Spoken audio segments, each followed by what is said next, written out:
Bonjour à tous, alors aujourd'hui je commence une rétrospective des films de super-héros en commençant par le numéro 1, Superman de Richard Donner, 1978. Alors il y a eu des films de super-héros ou des téléfilms ou des séries avant, mais je préfère commencer niveau cinéma par celui qui a vraiment démarré les choses correctement. Si on en est là aujourd'hui, c'est un peu grâce à lui, réalisé par Richard Donner, qui est, je trouve, un formidable réalisateur dont on parle pas assez. Quand on regarde sa filmographie, il y a quand même des super choses là-dedans. On est à l'intérieur d'un cinéma, on ouvre les rideaux, et première image, un comics. La narration est faite par un enfant qui lit un comics tout simplement de Superman.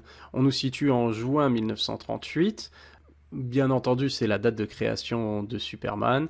Et hop, on va faire une petite transition de la BD au film. Et avec le Daily Planet, bien entendu, on reste pas sur le Daily Planet, on part dans l'espace pour aller sur Krypton, donc en juin apparemment 1938. Et le fameux générique. Ce qui est intéressant par rapport à cette entrée en matière, on va dire, c'est c'est un film qui a coûté beaucoup d'argent, surtout pour l'époque.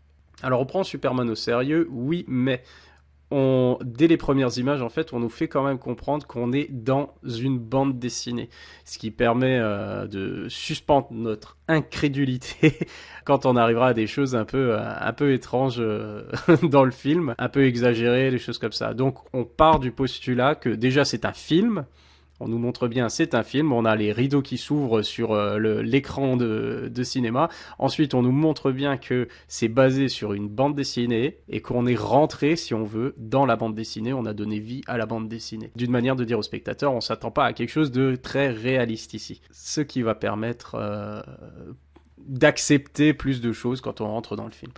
C'est aussi intéressant parce que finalement, on est un an après la sortie de Star Wars et il y a beaucoup de choses en commun, je trouve, par rapport à Star Wars, rien que l'ouverture. Si on veut, c'est un peu calqué sur Star Wars. Je sais pas si c'était prévu déjà comme ça quand ils ont tourné ou si c'est au niveau du montage après la sortie de Star Wars, ils ont décidé de faire ça de cette manière. Mais l'entrée en matière avec juin 1938, la bande dessinée, c'est un peu comme si on nous disait il était une fois finalement. Ça ressemble étrangement au il y a bien longtemps dans une galaxie lointaine, très lointaine finalement. Puisque finalement on part également dans la galaxie juste après, et lointain, très lointain, et on est en 1938, donc c'est il y a bien longtemps. Donc le parallèle avec l'introduction de Star Wars est, je trouve, plutôt évident ici. Puis bien entendu un générique sur fond de ciel étoilé de galaxies, et bien entendu, comme par hasard, la musique de John Williams. Donc ça fait un peu beaucoup de choses en commun, mais formidable thème de John Williams, hein, qui reste mythique ici, tout aussi mythique finalement que celui de Star Wars. Quand on parle de super-héros, on entend ce générique, on sait qu'on parle de Superman. D'ailleurs, c'est intéressant parce que je suis sûr qu'il y a un petit mash-up à faire entre le thème de Superman et le thème de Star Wars. Je suis sûr qu'il y a possibilité de faire un mash-up sans qu'on se rende compte qu'on passe de l'un à l'autre. Et là, on arrive bien sûr sur Krypton. Intéressant de voir déjà dès le premier film finalement de Superman. Alors non seulement c'est pris au sérieux, c'est certes de la bande dessinée, mais on le prend très au sérieux de par son budget pour commencer, ensuite de par son scénario et dans la réalisation. Il y a un travail monstre qui est fait pour donner de la crédibilité à ce film finalement, même si c'est basé sur une bande dessinée.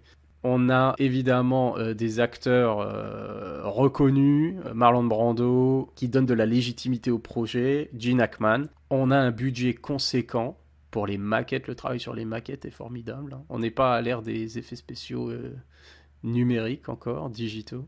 Le conseil de Krypton, j'aime bien parce que finalement, ça pourrait être notre futur à nous, puisque c'est Krypton, c'est une civilisation qui touche à sa fin. Ça pourrait être le futur de l'humanité en fait. Et pourquoi pas notre présent finalement quand on voit ce qui se passe aujourd'hui avec l'environnement. On a exactement la même chose.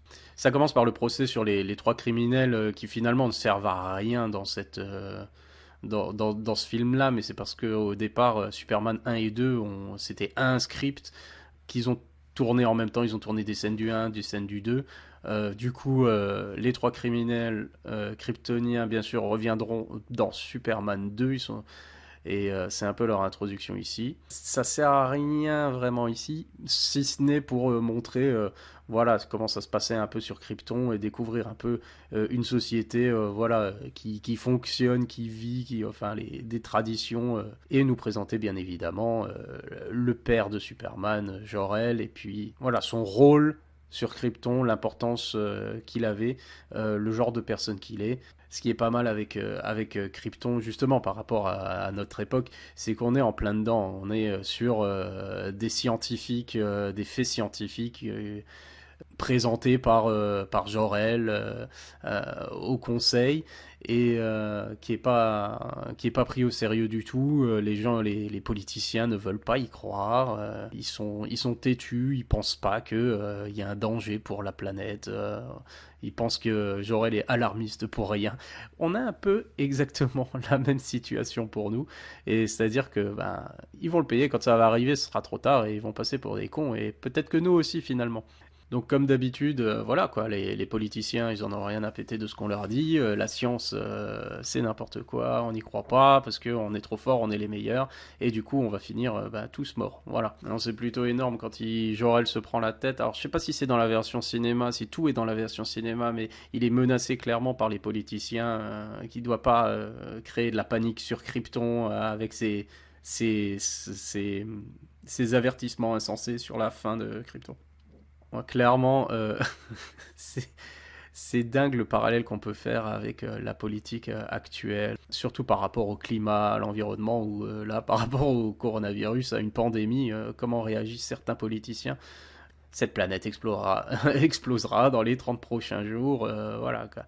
Non, non, non, non, non, je suis sûr que ça va simplement changer, elle va changer son orbite et tout ira bien, etc., etc. Bien entendu, on sait ce qui va se passer. Ce qui est pas mal avec le film Superman, c'est à quel point il a influencé finalement ben, tous les films de super-héros qui ont suivi, puisque vous retrouvez beaucoup de choses de ce film finalement dans des films jusqu'au film Marvel, bien entendu. Quand je disais qu'ils prennent ce film au sérieux, dans un film de super-héros, on attend un film de super-héros, on attend Superman, on attend quelqu'un qui vole, on attend voilà les méchants pour les fans, voilà.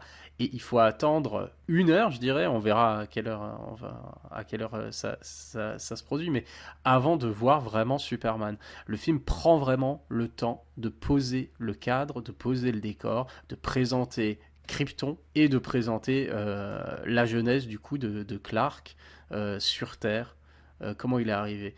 Puis il prend le temps de présenter le Daily Planet, tout le monde. Le film prend son temps. Alors la fin du monde sur Krypton, voilà, hein, ça fait penser bien sûr les tremblements de terre, The Big One. Pour l'époque, les effets spéciaux sont très bien faits, quoi. La catastrophe, voilà. Même si, alors peut-être que c'est voulu et puis ça arrange bien les choses. On voit pas beaucoup de Kryptoniens, on voit pas des destructions de villes ou de choses comme ça. C'est assez contenu finalement, probablement pour une question de budget, parce que bon voilà.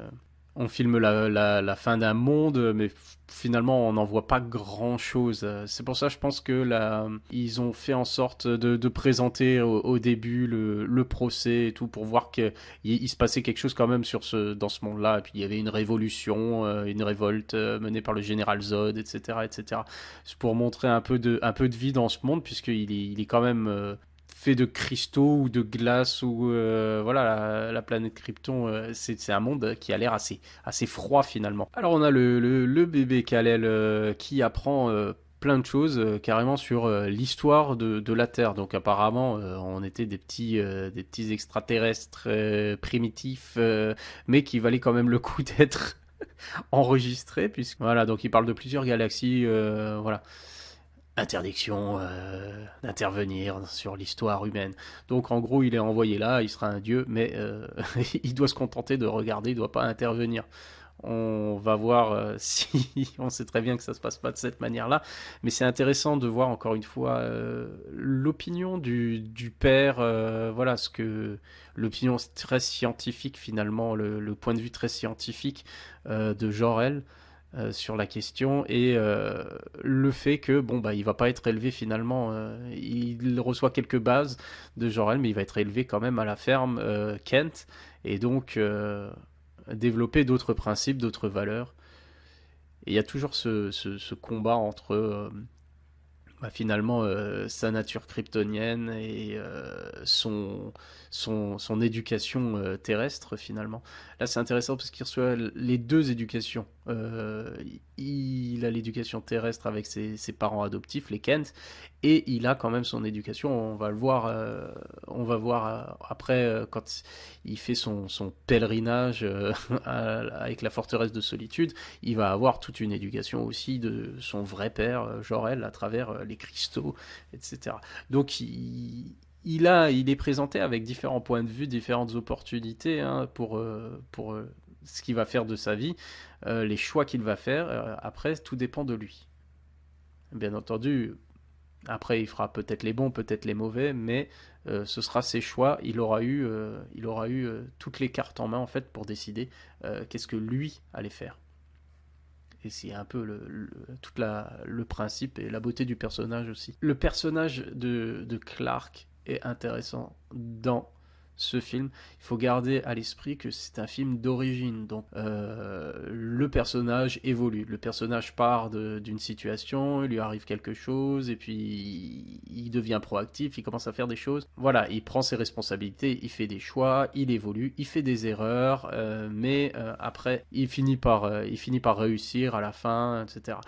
Ici, la fin, on reviendra sur les erreurs qu'il a commises et les conséquences de ces erreurs qui dans ce film sont un peu finalement gommées. Et c'est peut-être un des problèmes avec Superman, c'est le côté un peu trop parfait, un peu trop perfection que même s'il fait une erreur, surtout à la fin de ce film, je pense que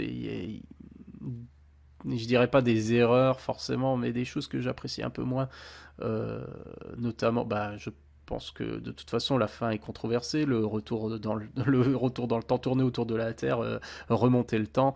Je sais pas comment, est-ce qu'à l'époque ça passait pour certaines personnes. Aujourd'hui, clairement, avec tous les films de voyage dans le temps, les séries de voyage dans le temps, etc., on en a des différentes théories, différentes règles, les règles du voyage dans le temps, etc., etc. Ici, ça respecte pas grand-chose finalement. C'est assez, ça sort un peu du film et c'est vraiment dommage. Tout ce qu'il fait à la fin, bon, on en reparlera. Finalement, qu'est-ce qui rend le personnage qu'est-ce qui rend le personnage finalement intéressant dans ce film-là? Comme dit, c'est un film d'origine et on voit voilà, l'adolescent qui cherche, qui lutte, qui essaie de trouver sa place, voilà, qui va perdre son père finalement et qui va chercher autre chose, qui va trouver un autre père, son vrai père. Contrairement à ce qui se passe après dans ce qui pourrait se passer dans d'autres films, hein. On dit souvent Superman, il est un peu chiant finalement parce que il est parfait, etc. Donc en dehors d'un film d'origine, voilà où il galère pour devenir Superman, une fois qu'on a établi Superman finalement à la fin d'un film, voilà, qu'est-ce qu'il peut faire après? On peut Tout dépendra après finalement du scénario, de la mission de l'ennemi, mais en tant que tel, on est un peu bloqué par la perfection du personnage pour trouver qu'est-ce qu'il peut combattre, comment il peut évoluer, qu'est-ce qu'il peut apprendre finalement. Euh, Là, il apprend de ses erreurs par rapport à ses choix éventuellement. Mais après, qu'est-ce qu'il fera? Après, il va être chiant. Voilà ce qu'il va être.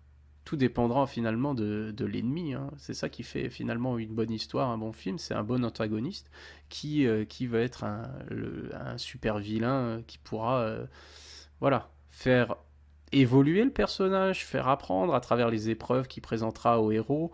C'est lui qui fera évoluer le personnage finalement. Donc il nous faut un bon méchant, il nous faut un bon scénario, qui nous explique aussi pourquoi finalement le personnage est un héros, pas seulement parce qu'il a des super pouvoirs, mais par les choses qu'il fait et par les choses qu'il apprend et comment il évolue. Même là, à la fin, finalement,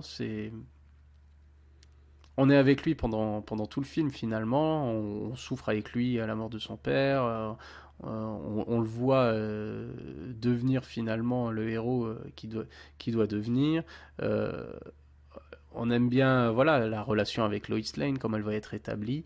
euh, il doit rester voilà l'être faible Clark Kent voilà, pour cacher son identité, et pour paraître normal aussi, pour avoir une vie un peu normale. Parce que s'il était que Superman, il aurait du mal finalement à s'attacher aux gens.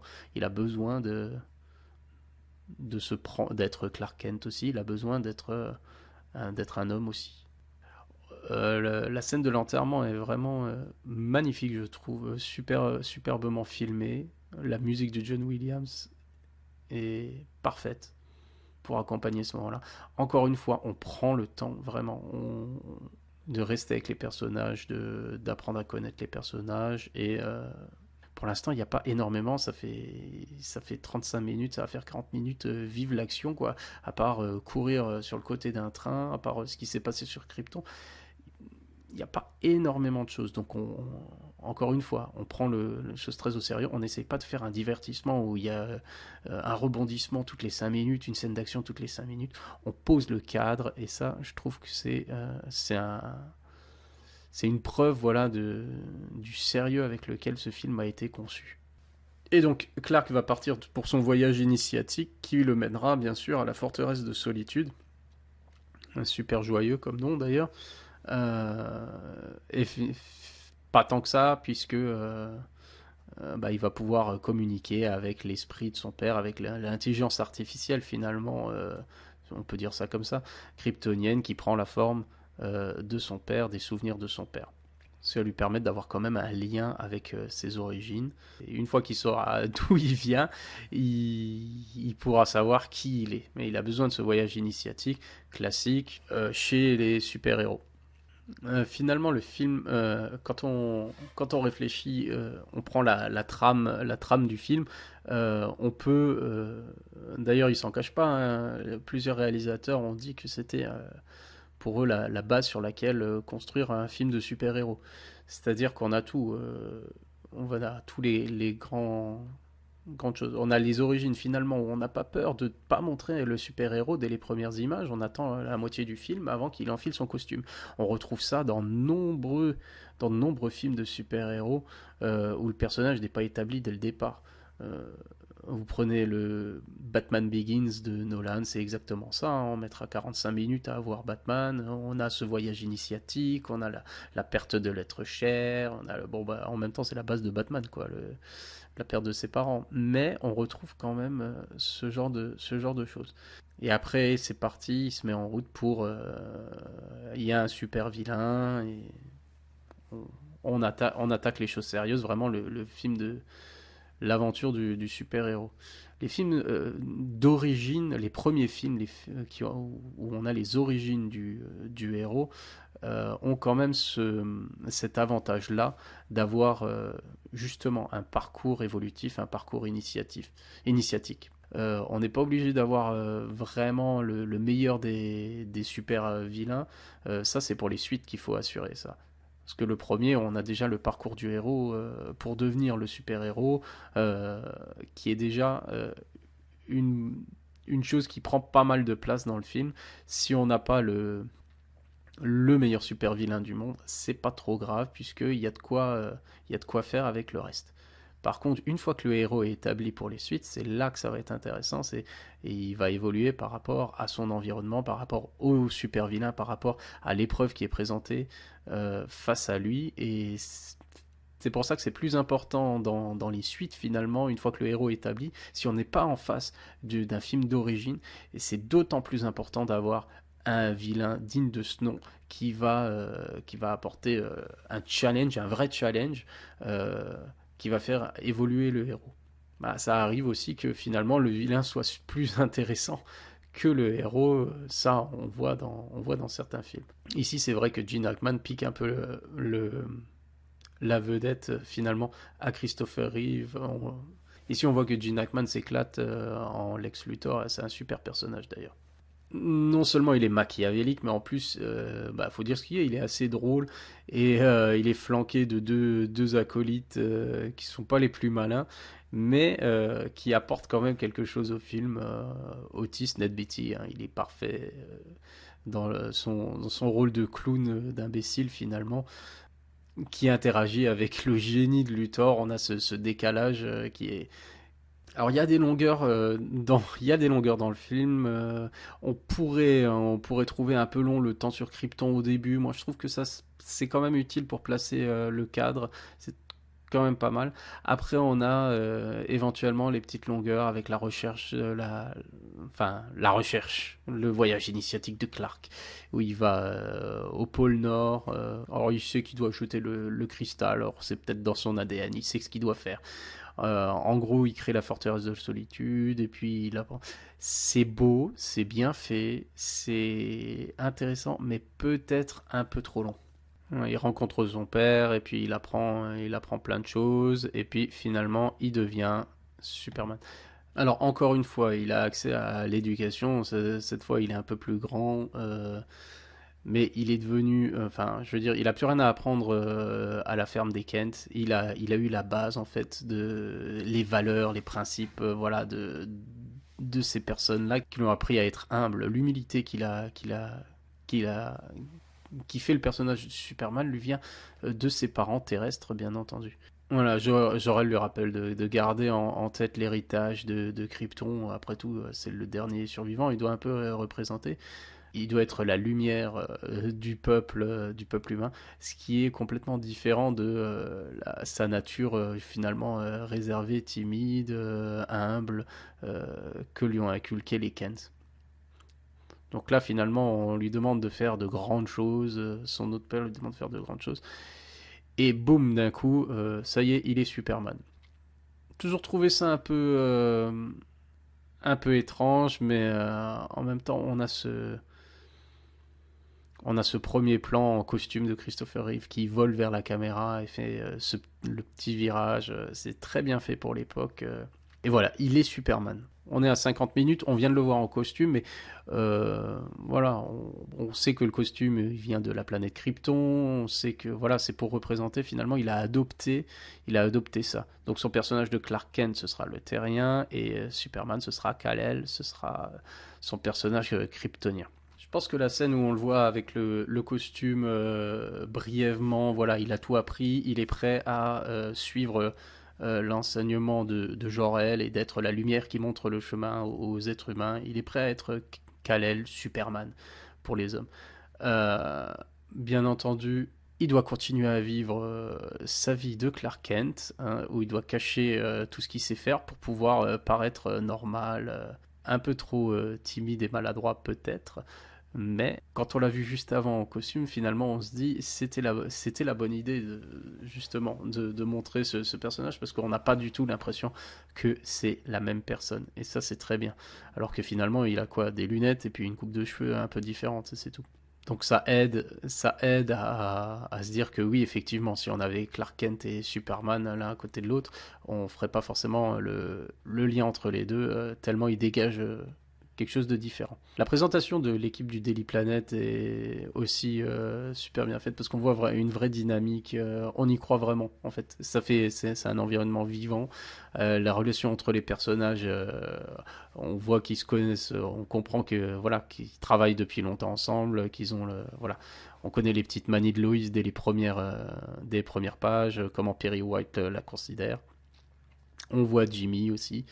Donc l'introduction de ces personnages secondaires est très bien gérée ici et très fidèle à la bande dessinée. Ce qui est intéressant avec le personnage de Lois Lane, c'est que par définition, si on regarde les stéréotypes de la bande dessinée, elle est censée être la demoiselle en détresse. Voilà, elle est censée se mettre dans des situations dangereuses de par son métier de reporter, de journaliste, et se mettre en danger pour que, bien entendu, Superman puisse la sauver. Ce qui va arriver, effectivement. Mais on est en 1978 et on a déjà pour le premier vrai film de super-héros, on est déjà sur une interprétation de Lois Lane très moderne et pas seulement de demoiselle en détresse, finalement. Parce que effectivement, elle va être en détresse, elle va être en danger, il va la sauver, mais on a la toute première scène en fait qui met un coup de pied là-dedans. Ce qui est pas mal parce qu'on a le personnage principal qui est censé être invincible, super fort et qui joue le timide, l'abruti.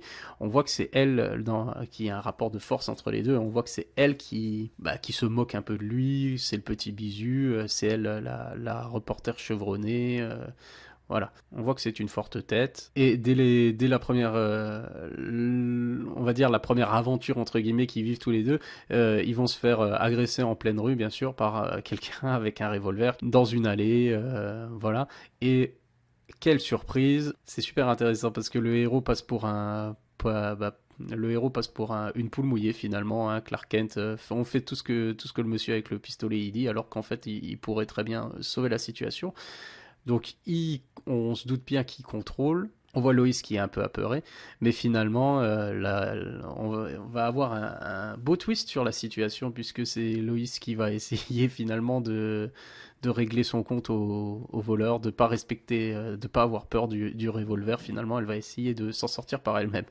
Heureusement, finalement, que Superman est là pour rattraper la balle, puisque la tentative de Loïs va échouer. Mais on voit qu'elle prend des risques, que c'est une battante, qu'elle essaye, qu'elle tente quelque chose. Mais on voit aussi que clairement, elle se met en danger d'elle-même. Et heureusement que Superman est là pour la sauver. Donc la dynamique avec Lois et Clark est déjà bien établie dès la première rencontre, donc c'est pas mal du tout. Puis on en arrive au méchant. Alors Lex Luthor, alors il est déjà... On nous établit déjà que la police cherche à savoir qu'est-ce qu'il fabrique, où il est, etc. En suivant Otis à travers un labyrinthe souterrain dans le métro. On voit Luthor derrière ses écrans qui observe tout, qui le fait arriver, qui se débarrasse de la police sur plein d'écrans. Pour l'instant, on le voit pas, on voit que son bras, etc.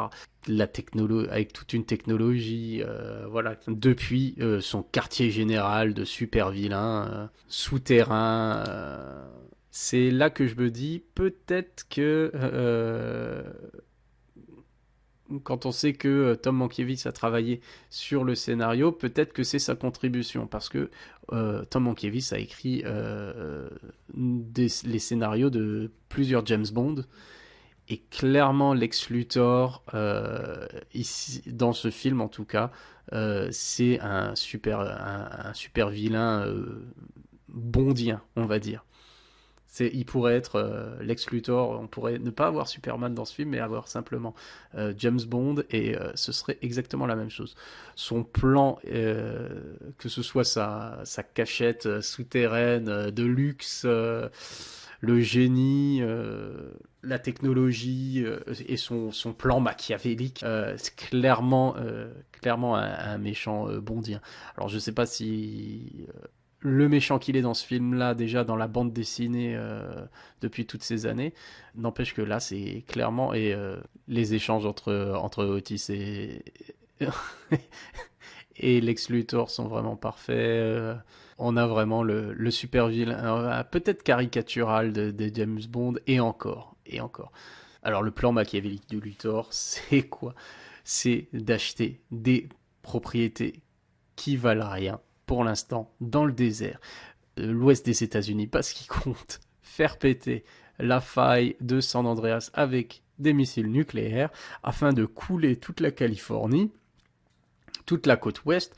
Comme ça, les territoires que lui aura seront des territoires, une fois que la Californie sera sous les eaux, ces territoires dans le désert seront des territoires de bord de mer. Et en gros, c'est une arnaque d'agents immobiliers, une arnaque immobilière qu'il essaye de monter en tuant des millions de personnes, en volant des, des missiles nucléaires afin de tout ça pour avoir des propriétés de bord de mer. Ce qui est un plan comme un autre finalement. Mais c'est vrai qu'on pourrait se dire que vu l'intelligence du bonhomme, il pourrait peut-être trouver autre chose pour devenir riche. Mais clairement, ce qui l'intéresse, c'est plus, c'est aussi de faire finalement d'être un criminel. C'est ça qui l'intéresse. Il pourrait devenir riche de différentes manières. D'ailleurs, il l'est déjà un peu, hein, vu tout ce qu'il a.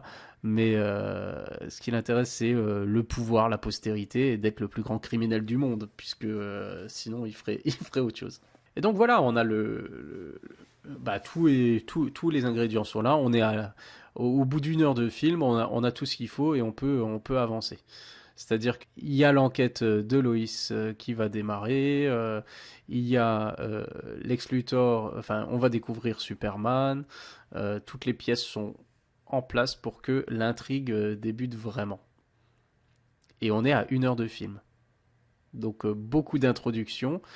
Maintenant, on passe aux choses sérieuses. Le premier sauvetage de Lois, la première apparition publique de Superman, c'est une scène finalement classique. On va tout avoir qui s'enchaîne. Voilà, le danger imminent, la foule qui observe avec effroi, et puis le sauveur qui arrive. Et puis on accepte tout ce qui se passe. Il va choper Lois, il va choper l'hélicoptère, il va tout remonter, tout va bien se passer. Et bien entendu, la première transformation, pas dans une cabine téléphonique, il y a un petit gag avec ça d'ailleurs, vachement sympa, la cabine qui est pas fermée, du coup non, elle laisse tomber, il va aller dans les portes, dans le tourniquet, et ressortir avec le costume, les effets spéciaux, franchement, ils tiennent la route, ce qui est pas mal parce que du coup, comme il n'y avait pas d'effets par ordinateur, comme on les connaît aujourd'hui, on peut faire tout et n'importe quoi, c'est vraiment on voit l'acteur qui est propulsé en l'air, qui est tiré par des câbles, des choses comme ça, et ça fait réel. Même plus tard, finalement, bah, ça reste quand même l'acteur pour ces plans-là d'envol, c'est l'acteur qui est dans la scène. Et c'est pas une doublure en image de synthèse, et ça fait la différence. Et puis après le premier sauvetage, on a le premier montage bien sûr où il va arrêter plusieurs criminels. Chose on retrouve dans plusieurs films de super-héros, notamment ce film a beaucoup inspiré Sam Raimi pour le tout premier Spider-Man qui suit le cahier des charges à la lettre, puisqu'on retrouve tous ces moments-là. On pourrait faire vraiment on pourrait prendre des plans et les mettre l'un à côté de l'autre pour certaines scènes. Il y a tout tout ce qu'on retrouve là sur la base, le parcours initiatique du héros, le montage, le super vilain qui est développé en parallèle, le super vilain mégalo développé en parallèle, la perte d'un être cher, la scène de l'enterrement, le pouvoir, les responsabilités bien évidemment. On retrouve beaucoup du Superman de Richard Donner dans le Spider-Man de Sam Raimi, ce qui a participé, je pense aussi fortement au succès de Spider-Man. J'aime bien alors je sais pas si c'est juste dans la version longue ou si c'est déjà dans la version cinéma, il y a une conversation entre Superman, une fois qu'il a aidé tout le monde, il retourne dans la forteresse de solitude et discute avec Jor-El de tout ce qu'il a fait. Et Jor-El établit déjà les règles il faut que tu gardes ton identité secrète, etc., pour différentes choses. Il lui donne les règles en fait. Ce qui est un peu... Alors, c'est une belle scène, on apprécie parce que, bon, il discute avec son père qui lui apprend des choses finalement, mais est-ce qu'il aurait pas dû découvrir tout ça tout seul? De pas. Voilà. Il faut garder son identité secrète, pourquoi? Parce que sinon, ses ennemis, ils essaieront de l'atteindre, il sera vulnérable à travers les êtres chers qui lui sont chers, donc il faut pas qu'il dévoile son identité pour pas qu'on s'attaque en fait à d'autres personnes.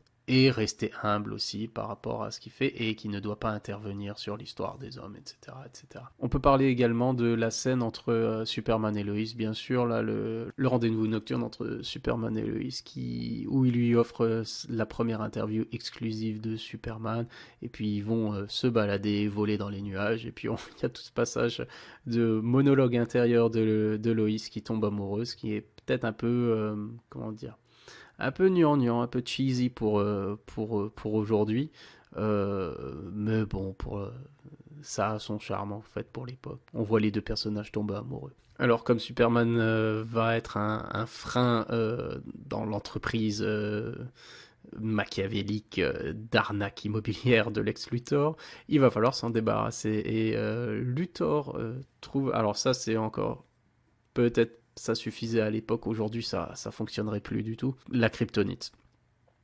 La kryptonite, alors Luthor il déduit ça, je sais pas comment, que la kryptonite, si Krypton a explosé, puisque bien sûr Superman a tout déballé sur ses origines dans l'article de Lois Lane, Luthor se saisit de l'opportunité, il déduit que des fragments de kryptonite ont été projetés à travers l'espace et sont donc arrivés probablement sur Terre à un certain moment.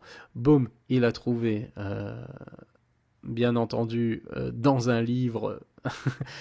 la météorite qui est arrivée sur Terre, le morceau de kryptonite, le morceau de Krypton qui est arrivé sur Terre, et il en déduit que vu l'explosion, vu le truc, les radiations qui entourent cet objet sont nocives, pourront tuer Superman. Alors, comment il arrive à deviner ça ? C'est une bonne question. C'est pour faire avancer le scénar, tout simplement, et pour avoir rapidement, en l'espace d'une scène, expliquer d'où vient la kryptonite, qu'est-ce que c'est et comment il va s'en servir. Un peu facile. Un peu facile aussi finalement la manière dont ils vont réussir à reprogrammer les ogives nucléaires pour qu'elles aillent aux coordonnées que eux ont décidé en faisant tout simplement une mise en scène devant les soldats qui laissent l'ogive sans surveillance, qui transportent une ogive nucléaire comme ça sur les routes. Enfin bref, c'est assez ridicule, mais c'est comique. Encore une fois, si le film, ils ont fait ça en prenant le sujet très au sérieux. Très au sérieux, mais ils ont pris une bande dessinée très au sérieux. C'est-à-dire qu'il y a plein de choses quand même qui sont assez ridicules. C'est... On a l'impression qu'on a une parodie finalement de James Bond. Dès qu'on arrive sur le plan de Lex Luthor, on a l'impression qu'on a une parodie de James Bond. Le plan est pas bête, mais la manière dont il est exécuté, c'est fait avec peut-être un peu trop d'effets comiques, un peu trop d'humour. Mais bon, pourquoi pas. Ça passe bien, ça a son charme quand même. Et on n'oublie pas que on nous a quand même commencé le film en nous montrant que on rentrait dans une bande dessinée. Donc on a des personnages caricaturaux et des scènes qui défient toute logique. On pourra aussi trouver intéressant le personnage de Miss Teschmacher, qui finalement comme beaucoup de Bond girls dans les films de James Bond, non seulement est un peu amoureuse du héros, bien entendu, Superman ou James Bond, hein, et qui va aider le héros finalement à la fin parce qu'elle a une prise de conscience, parce que là en l'occurrence, vu les ogives nucléaires, la manière dont elles vont être déployées, sa mère risque de mourir ou va certainement mourir, et Lex Luthor s'en fiche. Donc son seul moyen d'éviter ça va être d'aider Superman finalement, et puis voilà. Ça, on retrouve ça dans les films de James Bond aussi, la prise de conscience, et puis quelqu'un qui va aider finalement le héros alors que tout semble perdu. Parce que bien sûr, le super vilain avait un peu trop confiance en lui, comme d'habitude. Ce qui est intéressant, qui aurait pu être révolutionnaire dès le premier film de super-héros. Alors c'est pas tant la catastrophe, c'est le fait que le héros est arrivé trop tard. Et donc il y a toute la Californie, voire une partie du Nevada, voilà, qui pète finalement. Alors on voit on voit San Francisco, le Golden Gate, les accidents de voiture, on voit le barrage Hoover qui craque, on voit les lettres d'Hollywood qui tombent. Le super-héros Superman est arrivé trop tard et il essaye il essaie de réparer la faille de San Andreas de manière alors très impressionnante hein, parce qu'il arrive finalement à arrêter tout ça, mais il n'arrive pas assez vite. Et qu'est-ce qui va se passer évidemment? Lois Lane va mourir.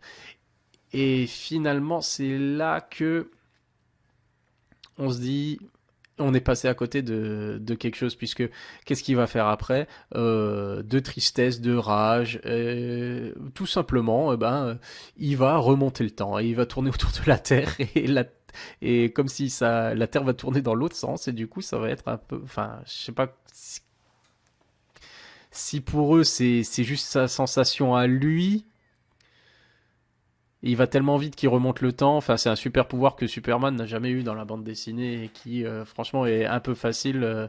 Enfin, c'est très faible. C'est très faiblard. Même autant j'aime beaucoup ce film, autant le coup du remonter le temps, c'est non, ça fonctionne pas.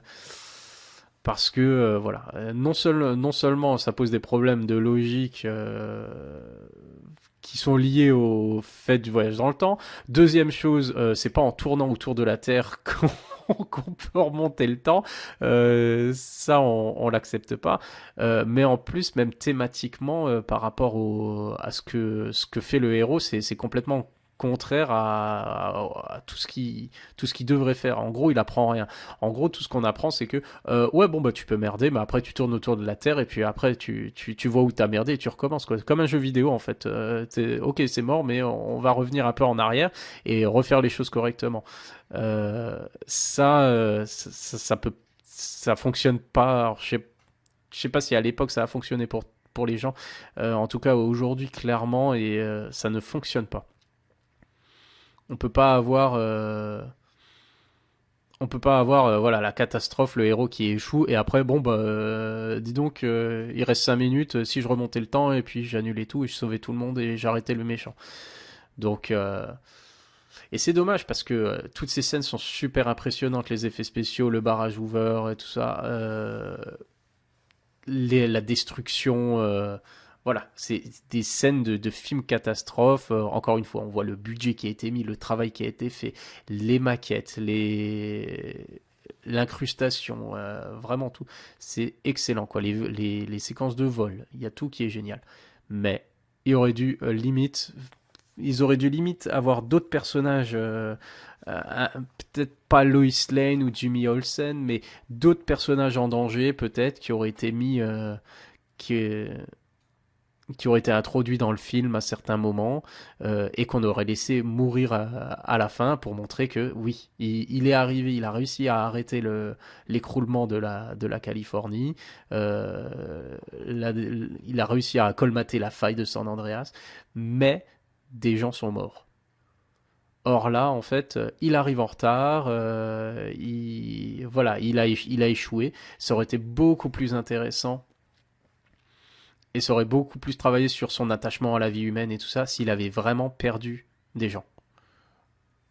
Or là, en plus on ne sait pas, peut-être que des gens sont morts, mais il décide de remonter le temps juste pour sortir Loïs de la voiture. Donc preuve d'amour oui, mais non, c'est pas. Du coup il apprend rien. Du coup, il apprend rien. Et nous, on est terrifiés. Le spectateur, il voit ces scènes de catastrophe, c'est impressionnant. Et on voit que mourir Lois Lane. Mais finalement, tout ça, c'est annulé parce que il remonte le temps, il voyage dans le temps. Non. Il fallait peut-être faire mourir quelqu'un d'autre alors et qui ne puisse remonter le temps parce que ce qui est fait et quand on échoue, on échoue. Et c'est comme ça qu'on apprend de ses échecs et qu'on devient un plus grand héros et plus intéressant surtout. Donc finalement le film est super. J'apprécie beaucoup ce film, mais le coup du voyage dans le temps, je peux pas accepter ça. Tout simplement. Trop facile. Surtout que bon, on nous met bien, on nous remet la voix de Jor-El qui lui dit tu ne dois pas intervenir sur l'histoire des êtres humains, etc., etc. Alors, enfin, en gros, va te faire foutre. Va te faire foutre, Jor-El, t'es plus là, je fais ce que je veux, j'ai le pouvoir de remonter le temps, alors je le ferai tout le temps. Et du coup, c'est son arme ultime, c'est son plus grand super pouvoir finalement, parce que bah quoi, dès qu'il y aura un problème, qu'il arrivera trop tard, c'est genre, oh vas-y, je vais laisser crever les gens, je vais faire parce que je suis en train de faire autre chose là.